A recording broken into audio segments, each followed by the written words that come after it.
when you turn right, you need to give way to oncoming traffic. So this Range Rover is turning right, and there's oncoming cars from there. And the Range Rover turned right in front of another car, and it really annoyed them. The guy would beep. See that? So that driver has priority, and the Range Rover just turned. So this guy got really annoyed. He beeped his horn. And then after seeing that, you also try to turn right, and then you'd do the same thing to the next car that's coming from behind this car. So I had to brake and stop you here.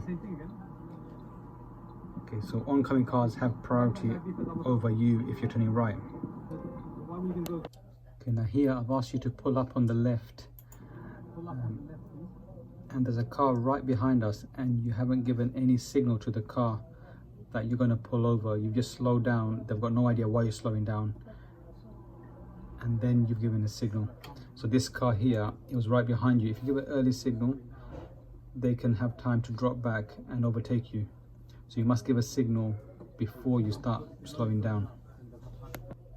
Then we started the mock test, and as your tell me question, I asked you, how would you adjust your headrest to give you the best protection in the event of a crash?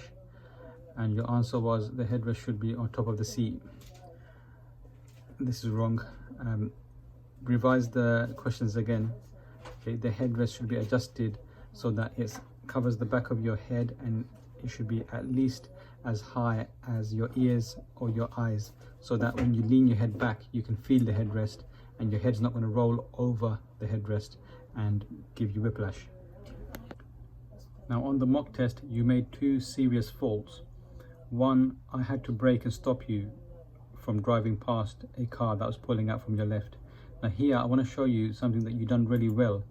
There's a car here, and you did the best thing. You just stopped and waited for the car. You slowed right down, and you decided it's not safe to drive past this car, and you stopped. Perfect. This is the right thing to do. Then about 5 minutes later, similar situation, and you made the wrong decision. So we're just going to forward to that one next. So about just under 5 minutes later, this happened. Car from your left has already pulled out so much, this white car, and you're trying to go past it, and I had to brake and stop you.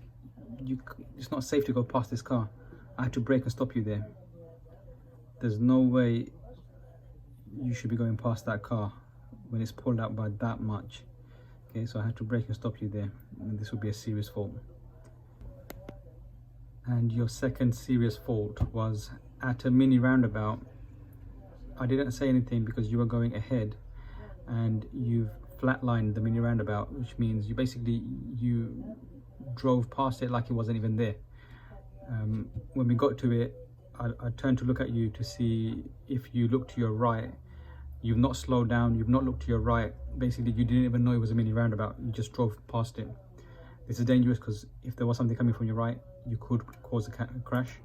So here we're coming up to the mini roundabout, and you don't slow down, you don't look to your right, as if the roundabout wasn't there.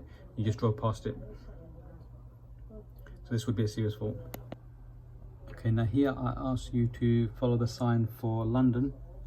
So London is a left at the second mini roundabout. Now you try to turn left into here, into this first road on the left.